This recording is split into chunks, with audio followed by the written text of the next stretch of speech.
Hello and welcome to skill Bangla. এই YouTube চ্যানেলে আমি কথা দিয়েছিলাম যে আমাদের স্কিল, প্রফেশনাল নলেজ, চাকরির খবর এসব ছাড়াও আমাদের দেশে সমাজে যা কিছু ঘটবে সেই সমস্ত ব্যাপার নিয়ে একদম একাডেমিক উপায়ে আলোচনা আমরা করব। এই মুহূর্তে বাংলা জ্বলছে, মুর্শিদাবাদে তাণ্ডব চলছে, বিএসএফ ডিপ্লয় করতে হয়েছে। কেন? কি নিয়ে? না, ওয়াক অফ অ্যামেন্ডমেন্ট অ্যাক্ট যেটা এসছে সেই আইনের বিরোধিতা করে। এবার আমি ঠিক করেছি যে ছোট ছোট 10-12 মিনিটের এক একটা করে ভিডিও নেক্সট 5-7 দিন প্রত্যেক দিন এই চ্যানেলে আপলোড করতে থাকব। আজকে প্রথম দিন আমরা জানব যে ওয়াক অফ কি জিনিসটা। দেখো, আমি যেহেতু ছাত্রছাত্রীদের পড়াই তাই আমি দেখো করেই বলছি, তুমি করে। কেউ যদি ছাত্রছাত্রী না হয়ে বড় কেউ থাকেন তো তার প্রতি আমার প্রণাম রইল। বাকি আমি ছাত্রছাত্রীদেরকে তুমি করে যেহেতু বলি তো সেই ফ্লোতেই আমি তুমি বলছি। দেখো, রাজনৈতিক রংওয়ালা বিভিন্ন ভিডিও যেখানে তুমি পাবে সেখানে তুমি সত্য ঘটনা জানতে পারবে না, কারণ বিভিন্ন উদ্দেশ্য আছে, তাই না? তো সত্য ঘটনা জানতে গেলে তোমায় পড়াশোনা করতে হবে। তো আমরা পড়াশোনা করব, যেহেতু আমাদের কাজ সেটা। আমি শিক্ষক, আমি তো রাজনীতির লোক নই। তো আমরা প্রথম ভিডিওতে আজকে জানবো যে ওয়াক অফ জিনিসটা কি। নেক্সট ভিডিও এবং আজকে আরো যেটা জানবো যে ওয়াক অফ অ্যামেন্ডমেন্ট অ্যাক্ট এই ব্যাপারটা এলো কার মাথায়, কিভাবে তৈরি হলো, বিজেপি সরকার করেছে না কংগ্রেস সরকার করেছে, সবটা। নেক্সট পর্যায়ে আমরা জানবো যে কি কি চেঞ্জ করা হলো, কি কি নতুন চেঞ্জ আইন হয়ে গেছে। এর ফলে মুসলিম মানুষ যারা আছেন, মুসলিম রিলিজিয়ান ফলো করেন, তাদের কি কি সুবিধা হবে, কি কি অসুবিধা হবে। এবং তারপরে আমরা যেটা জানবো যে কার প্ররোচনায়, কার অঙ্গুলি হেলনে অ্যাকচুয়ালি এই তাণ্ডব চলছে পশ্চিমবঙ্গে। ওকে, এই পুরোটা আমরা আলোচনা করব। তো প্রথমে ওয়াক অফ জিনিসটা আগে বোঝা যাক। দেখো, এটা একটা মুসলিম লয়ের মধ্যে থাকা অংশ। কি জিনিস? একটা মুসলিম লয়ে এরকম ব্যাপার রয়েছে যে যে কোনো মানুষ, ধরা যাক তিনি তার সম্পত্তি দান করতে চান, সেটা যেরকম সম্পত্তি হতে পারে, জমি হতে পারে, পুকুর হতে পারে, বাড়ি হতে পারে, টাকা পয়সা হতে পারে, যে মুসলিম কমিউনিটির মানুষের উপকারের জন্য সেবামূলক কাজেও দান করা যেতে পারে, ধর্মীয় কাজেও দান করা যেতে পারে। এই যে তিনি সম্পত্তিটা দান করলেন, এই সম্পত্তিটা চলে গেল ওয়াক অফ বোর্ডের কাছে। এই সম্পত্তিটা হয়ে গেল ওয়াক অফ সম্পত্তি, তিনি দান করে দিয়েছেন, ঠিক আছে। এবং যিনি দান করলেন তাকে বলা হবে এবার থেকে ওয়াকিফ। যেমন যিনি দান করেন তাকে বাংলায় কি বলা হয়? দাতা, দানী। সেরকম যিনি ওয়াক অফ সম্পত্তি দান করলেন তিনি হয়ে গেলেন ওয়াকিফ। এবার এই যে দানটা, এটা কিন্তু পার্মানেন্ট, মানে তুমি আবার 2 বছর পর বলতে পারো না যে এখন আমার টাকা পয়সা টানাটানি পড়েছে, আমার জায়গাটা ফিরিয়ে দিন। এটা তুমি ঈশ্বরের নামে পার্মানেন্টলি দান করে দিয়েছ। ওকে, এইবার এই যে এত মানুষজন, কেউ জমি, কেউ বাড়ি, কেউ টাকা পয়সা, কেউ কিছু দান করছে, এগুলো ম্যানেজ করবে কে? কাউকে তো ম্যানেজ করতে হবে।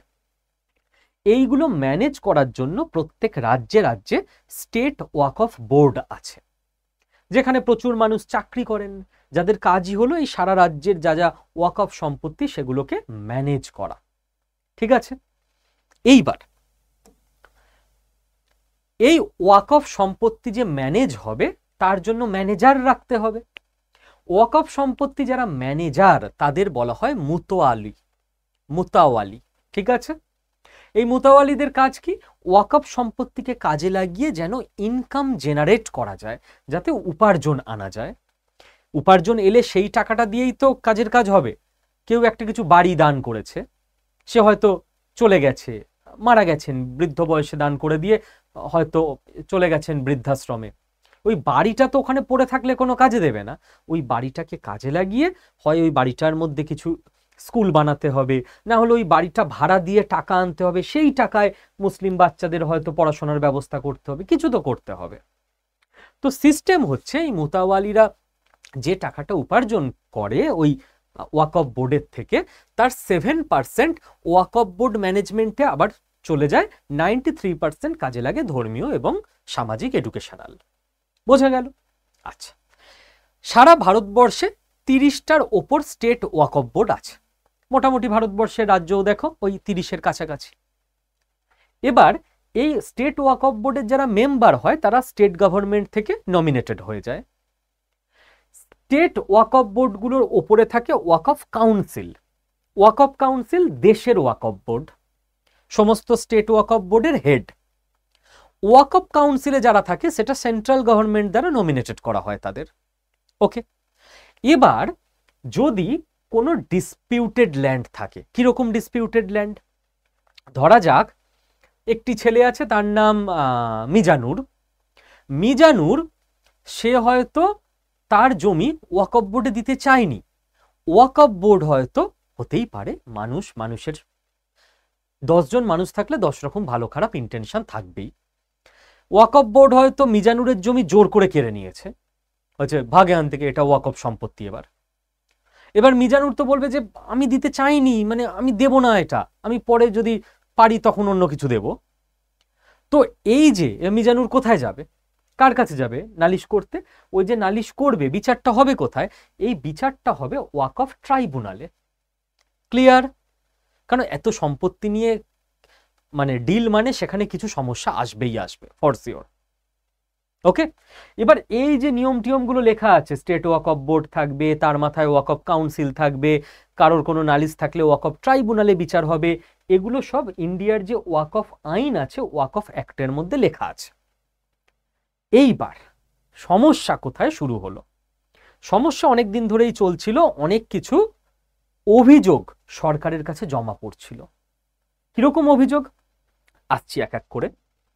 সরকার, তোমরা হয়তো ভাবছো 2025-এ ওয়াকফ অ্যামেন্ডমেন্ট অ্যাক্ট এসছে। না, এর আগে ডক্টর মনমোহন সিং প্রধানমন্ত্রী থাকাকালীন, কংগ্রেস সরকার থাকাকালীন 2013-তে ওয়াকফ অ্যামেন্ডমেন্ট অ্যাক্ট এসেছিল। কিভাবে এসেছিল, কি অভিযোগ ছিল, এবার আমরা গল্পটায় ঢুকবো। 2005 সালে, তখনও কংগ্রেস সরকার রয়েছে, ডক্টর মনমোহন সিং প্রধানমন্ত্রী রয়েছেন, সাচার কমিটি গঠন করা হয়।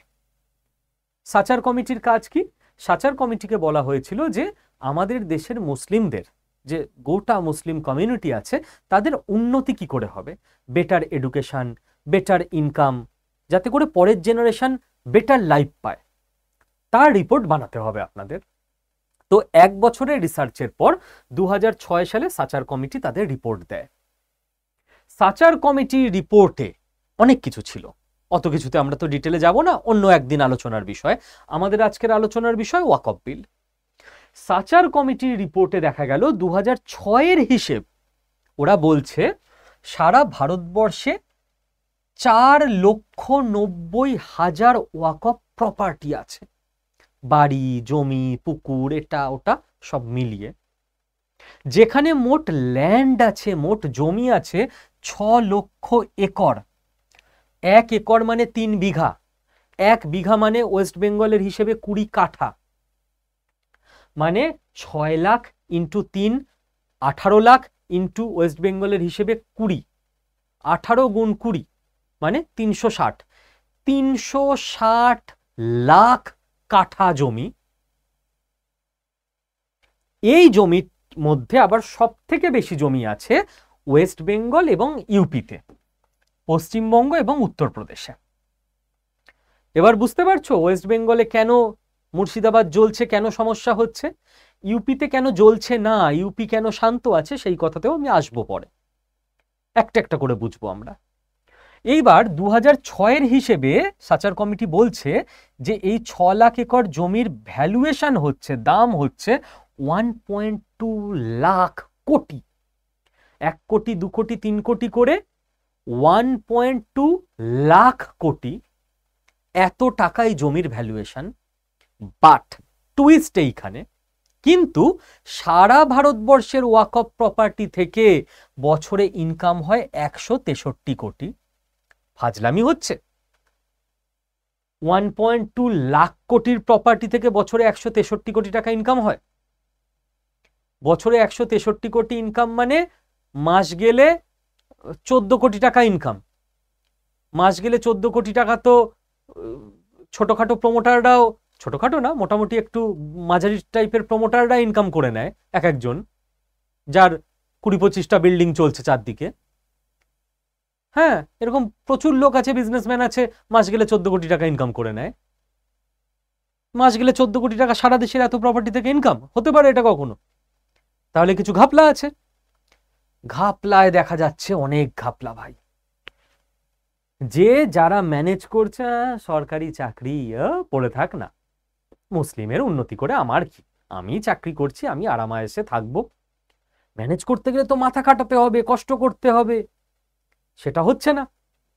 আলটিমেট বঞ্চনা কাদের হচ্ছে? যাদের জন্য এই ওয়াকফ প্রপার্টি, অর্থাৎ আমাদের দেশের মুসলিম পপুলেশনের, তাদের কাজে আসছে না ওয়াকফ প্রপার্টি। তখন সাচার কমিটি বলল যে আমরা একটা টার্গেট সেট করে নিই যে আমাদের দেশের মুসলিম পপুলেশনের যাতে সামাজিক উন্নতি হয়, অর্থনৈতিক উন্নতি হয় এবং এডুকেশনাল উন্নতি হয়, তার জন্য এই ওয়াকফ প্রপার্টিকে অনেক বেটার ভাবে ইউজ করা যেতে পারে এবং 10% ভ্যালুয়েশনের ওপর ইনকাম প্রত্যেক বছর হওয়াই উচিত। এইটুকু না করতে পারলে কোনো সমস্যা আছে। ঠিক 10% মানে 12,000 কোটি। যে 12,000 কোটি বছর, 1.2 লাখ কোটি 10%, 12,000 কোটি টাকা বছরে তো ইনকাম জেনারেট করতেই হবে ওয়াকফ প্রপার্টি থেকে। সেটা কাজে আসবে আমাদের দেশের মুসলিম পপুলেশনের। কেন হচ্ছে না? এদিকে নজর দিতে হবে।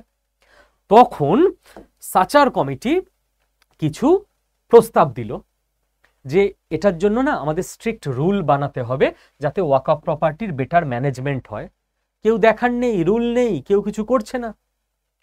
সমস্যায় মানে রয়েছে সাধারণ মুসলমান, সাধারণ ভারতীয়। সাচার কমিটি বলল আমাদের ডিজিটাল রেকর্ড কিপিং করতে হবে, সবকিছু ডিজিটাল ওয়েবসাইটে তুলতে হবে। কার টাকা, কোন টাকা, কত টাকা, কোথায়, কিভাবে, কেউ টাকা মারতে পারবে না। ওয়াকফ ট্রাইব্যুনালের পাওয়ার নিয়েও একটা কোশ্চেন চলে এলো যে ওয়াকফ ট্রাইব্যুনালে কিছু অন্যায় বিচার হচ্ছে। কেউ গেল যে আমার জমি কেড়ে নেওয়া হয়েছে, ওয়াকফ, এরকম প্রচুর অভিযোগ আসছে। ওয়াকফ ট্রাইব্যুনাল বলছে না না ঠিকই আছে, ওটা তোমার জমি না, ওটা ওয়াকফেরই জমি। সাধারণ মানুষ মুশকিলে পড়ছে। এবং ওয়াকফ ট্রাইব্যুনালে বা টোটাল ওয়াকফ বোর্ড ম্যানেজমেন্টে মহিলাদের প্রতিনিধিত্ব নেই। আমাদের দেশ, আমাদের সমাজ কি করে এগোবে? আমাদের সমাজ তখন এগোবে যখন সমানভাবে নারী এবং পুরুষ এগিয়ে আসবে যে কোনো কাজে, রাইট? তুমি যদি আমাদের সমাজের 50% জনসংখ্যাকে মানে মেয়েদের সাইডলাইন করে রেখে দাও, সেই সমাজ এগোবে কি করে? বাংলাদেশ দেখো, পাকিস্তান দেখো, ডাক্তার নেই, ইন্ডিয়াতে ট্রিটমেন্ট করাতে আসে। কারণ ওদের দেশের ডাক্তার তৈরি হয় তো 50%-এর মধ্যে থেকে, ছেলেদের মধ্যে থেকে, মেয়েদের তো পড়তে দেয় না, তারপর অসুখ করলে ডাক্তার পায় না। আমাদের এখানে বেটার ডাক্তার কেন? আমরা আমাদের দেশের 80% জনসংখ্যাকে ইউজ করি। 50% ছেলেরা তো পড়েই, সঙ্গে 30% মেয়েরাও পড়ে, তো অটোমেটিক আমাদের এখানে বেশি ডাক্তার। আবার ইন্ডিয়াতেও লোকে প্রবলেম পড়লে বড় বড় লোকেরা ইউএসএ, ইউরোপ চলে যায়। কেন? ওরা ওদের 100% ম্যান পাওয়ার ইউজ করে। ওদের ওখানে ছেলেরাও যেমন 50% ছেলেরাও পড়াশোনা করে, 50% মেয়েরাও পড়াশোনা করে। তো মহিলা প্রতিনিধিত্ব না থাকলে কোনো সমাজ এগোতে পারে নাকি? তাহলে তো সেই মধ্যযুগে পড়ে থাকতে হবে। এবং সাচার কমিটি বলল যে টাইম টু টাইম সার্ভে করতে হবে, কি আপডেট হলো, কি চেঞ্জ হলো, কি না কি। না হলে এই ব্যাপারটাকে পুরো এতটা টাকা ঘাপলা করে লুকিয়ে রেখে দিচ্ছে এরা, যারা বোর্ডের মধ্যে বসে আছে। এবং দরকার পড়লে যারা ভালো ম্যানেজমেন্ট করতে পারে, নন মুসলিম, হিন্দু, খ্রিস্টান, জৈন, শিখ, পার্সি, তাদের প্রফেশনাল যারা আছে, এক্সপার্ট, তাদেরকে কমিটির মধ্যে নিয়ে চলে আসো, তারা কিছু অ্যাডভাইস দিতে পারবে। আরে ভাই, ধরো এটা তো নর্মাল ব্যাপার, আমার গ্রামে দুর্গাপুজো হচ্ছে, তো দুর্গাপুজোর যে ম্যানেজমেন্ট, প্যান্ডেল কোথায় হবে, কি হবে, আমার গ্রামে ব্লাড ডোনেশন ক্যাম্প হচ্ছে, ঠিক আছে, হয়তো পুজো কমিটি থেকেই ব্লাড ডোনেশন ক্যাম্প হচ্ছে। এবার তার ম্যানেজমেন্ট, কোথায় ব্লাড নেওয়া হবে, কোন ব্লাড ব্যাংকে কানেক্ট করা হবে, সেখানে যদি একজন অহিন্দু কোনো মুসলিম লোক এসে ভালো অ্যাডভাইস দিতে পারে, কেন নেব না? তো সেরকমই যদি ওয়াকফ ম্যানেজমেন্টে কোনো নন মুসলিম ভালো প্রফেশনাল পাওয়া যায়, কেন নেব না?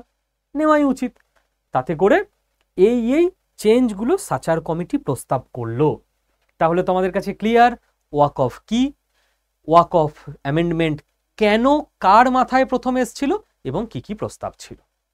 যদি এই অবধি ক্লিয়ার থাকে এবং এই স্টোরিটা তোমাদের এক্সাইটিং লাগে, ভালো লাগে, নিরপেক্ষ লাগে, তথ্য সমৃদ্ধ লাগে, তাহলে আমাকে কমেন্টে জানিও। আমি আগামীকালই এর পরের এপিসোড আনবো যে কি কি এক্স্যাক্ট চেঞ্জ এই আইনের মাধ্যমে করে দেওয়া হলো এবং কাদের অঙ্গুলি হেলনে মুর্শিদাবাদে তাণ্ডব চলছে। ওয়াকফ নিয়ে আরো অনেক কিছু আলোচনার আছে, বাট তোমরা যদি মনে করো যে হ্যাঁ এসব রাজনৈতিক বায়াসনেসের বাইরে বেরিয়ে আসল সত্য জানবো, তাহলেই হবে সেই আলোচনা। কমেন্টে জানিও।